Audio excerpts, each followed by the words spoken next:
धाकड़ खबर, बेखौफजुबां, बेबाक अंदाज।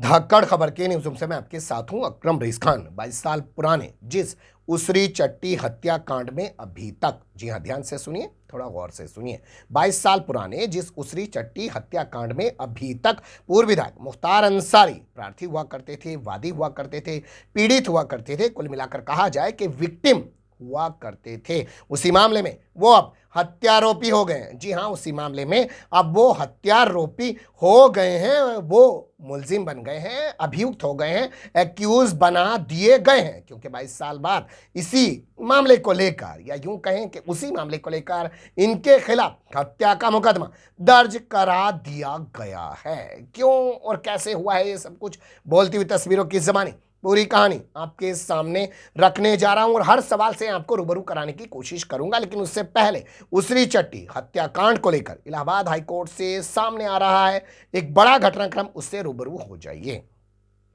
देखना शुरू कर दीजिए अपनी स्क्रीन पर। यहां लिखी खबरों में बताया जा रहा है कि उसरी चट्टी हत्याकांड पर इलाहाबाद हाईकोर्ट की सिंगल बेंच के जज डीके सिंह ने 4 हफ्तों के लिए रोक लगा दी है। यानी कि जो ट्रायल गाजीपुर की एमपी एमएलए कोर्ट में चल रहा है उस पर हाईकोर्ट के आदेश पर फौरन रोक लगा दी गई है। इसका मतलब सीधा है कि कल जो 23 जनवरी को मुख्तार अंसारी की यहां पर गवाही होनी है, क्योंकि इस मामले में मुख्तार अंसारी वादी हैं, प्रार्थी हैं, पीड़ित हैं, विक्टिम हैं और उनकी गवाही होनी है। तो वो गवाही अब नहीं होगी, क्योंकि जब तक हाईकोर्ट कोई जजमेंट नहीं सुनाएगा अगला, तब तक यहां निचली अदालत में किसी भी तरह की कोई कार्रवाई आगे, प्रक्रिया आगे नहीं बढ़ाई जाएगी।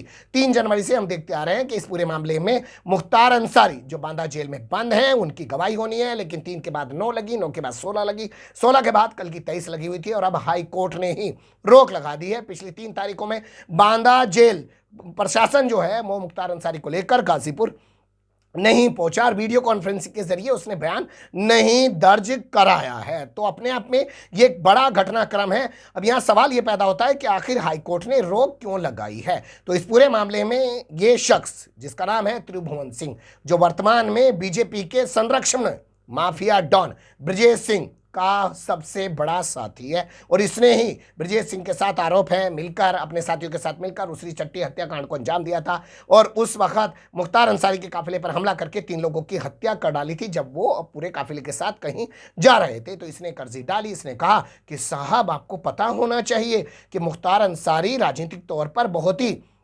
प्रभावशाली व्यक्ति है, उसका भाई यहाँ से लोकसभा सांसद है, यानी कि अफजाल अंसारी वहाँ से सांसद है, भतीजा और बेटा विधायक है। अगर ऐसे में गाजीपुर अदालत के अंदर ही ये पूरा मामला चलता रहा तो मुझे इंसाफ नहीं मिलेगा और निष्पक्ष कार्रवाई की उम्मीद नहीं की जा सकती है। ऐसे में मैं आपकी अदालत में अर्जी दाखिल करके गुजारिश कर रहा हूँ कि इसको गाजीपुर से निकाल कर कहीं और शिफ्ट कर दिया जाए, कहीं और इस मुकदमे को सुना जाए। इस पर अदालत ने फौरी तौर पर निचली अदालत में चल रहे ट्रायल पर रोक लगा दी 4 हफ्ते के लिए और योगी सरकार से और जो इस पूरे मुकदमे में वादी हैं, पीड़ित हैं, विक्टिम हैं मुख्तार अंसारी, उनसे जवाब तलब कर लिया है। अब 4 हफ्ते बाद जब इसमें सुनवाई होगी तो देखना दिलचस्प होगा कि हाईकोर्ट का क्या रुख रहता है और क्या इस मामले को हाईकोर्ट गाजीपुर से कहीं और शिफ्ट कर देता है। लेकिन अब जान लेते हैं कि कैसे 22 साल पुराने मामले में मुख्तार अंसारी को ही हत्यारोपी बना दिया गया है। जी हाँ, ये अपडेट मैं आपके सामने विस्तार से थोड़ा रखना चाहता हूँ। हुआ क्या है तो यहाँ छपी खबरों में आपको बता देते हैं। कहा जा रहा है कि मुख्तार अंसारी के खिलाफ मनोज कुमार राय की हत्या के मामले में मुकदमा दर्ज कर दिया गया और ये मुकदमा गाजीपुर के मोहम्मदाबाद थाने में दर्ज किया गया है।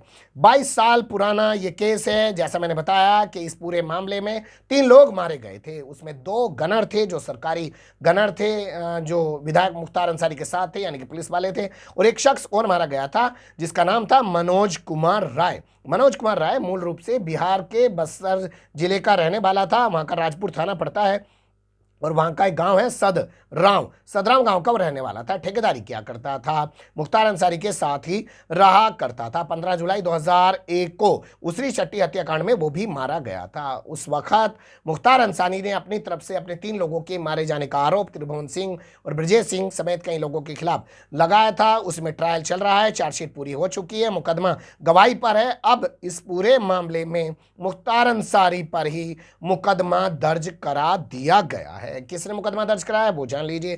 तो शैलेंद्र कुमार राय जो पिता हैं मनोज कुमार राय के, उनका कहना है कि मेरा बेटा मुख्तार अंसारी की ठेकेदारी किया करता था, बाद में मेरे बेटे ने अपने अलग हाथ पैर मारने की कोशिश की, यानी कि अपने आप को ठेकेदारी के दम पर इस्टेब्लिश करने की कोशिश की। वो नागवार गुजरा मुख्तार अंसारी को और मुख्तार अंसारी ने 22 साल पहले मेरे बेटे की हत्या कर दी और पूरे मामले को गैंगवार का दिखा के दबाने छुपाने की कोशिश की।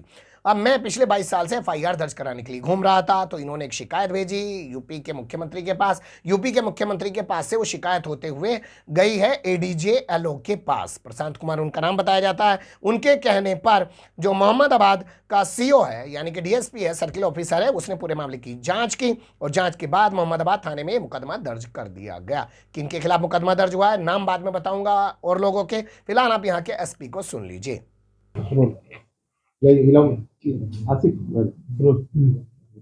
एसपी साहब, उसी चट्टी कांड में एक एफआईआर लॉन्च की गई है माफिया मुख्तार अंसारी के खिलाफ। विभिन्न स्रोतों से, विशेष रूप से आईजीआरएस पे एक प्रार्थना पत्र प्राप्त हुआ था वर्ष 2001 में ऊसरी चट्टी पर हुए घटनाक्रम के संबंध में, जिसकी जांच क्षेत्राधिकारी मोहम्मदाबाद को दी गई। प्रार्थना पत्र में गंभीर आरोप लगाए गए थे, जिसमें संज्ञेय अपराध का होना प्रथम दृष्टया पाया गया। उसी जांच के क्रम में थाना मोहम्मदाबाद पे हत्या की धारा में एक मुकदमा पंजीकृत किया गया है मुख्तार अंसारी व उसके 4 अन्य साथियों पे, जिसकी विवेचना प्रचलित है।